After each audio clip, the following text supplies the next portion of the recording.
Good morning, everyone. It's Friday, July 25th, 2025. My name is Sam Shalhoub, and it's time for your daily dispatch. First up, Trump's ally, Mike Lindell,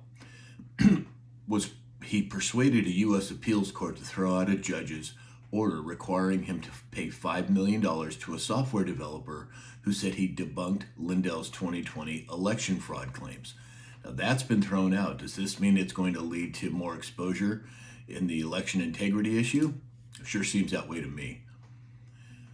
Biden administration, and I use that term loosely, their child safety hotline left 65,000 calls unanswered. Lee Zeldin has gotten rid of the regulations that led to the creation of the ridiculous gas can devices. I mean, the new gas cans, it's incredible how difficult it is to get the gas out of the can. Well, that's all gone now, thank goodness. On a very sad note, Hulk Hogan passed away yesterday at the age of 71. Apparently, it was a cardiac arrest, but I haven't heard a lot of other details about it. Our thoughts and our prayers go out to the Hogan family. A federal appeals court ruled on Thursday that California's first of its kind law requiring firearm owners to undergo background checks to buy ammunition is unconstitutional. Now, they've turned the water on here in California. Voter ID looks like it's coming. And now this, I think the Patriots have more control over California than people realize. And I, for one, am glad to see it. Yesterday, Starlink had a global outage. Now, I haven't heard why or what the reasoning behind it was, but that's a significant development, and I'll certainly keep an eye on it. President Macron over in France will recognize a Palestinian state, making it the first of the G7 nations to do so.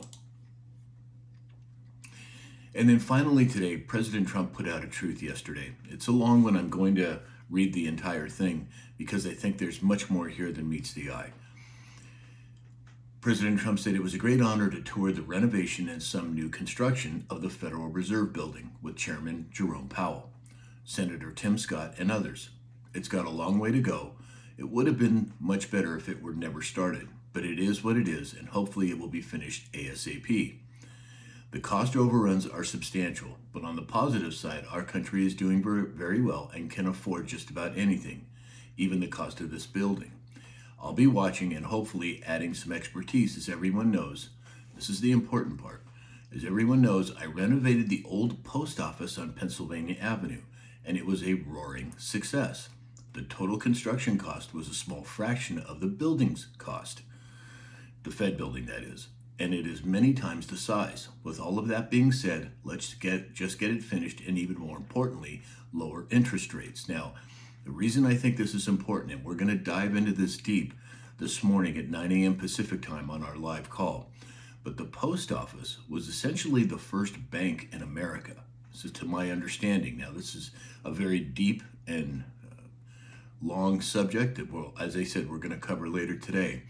But for President Trump to draw an analogy between the Federal Reserve that controls our monetary system for the most part, and a post office that he renovated, is this part of the switch that we've been expecting? It sure looks that way to me. But again, we're going to dive into it much deeper at 9 a.m. Pacific time on all platforms. Hope that you can join us. So that's all we have for today. Looking forward to seeing everyone at 9 a.m. Pacific time on all platforms, and we can discuss a whole lot more. And in the meantime, I hope you have a great weekend, and we'll talk again soon.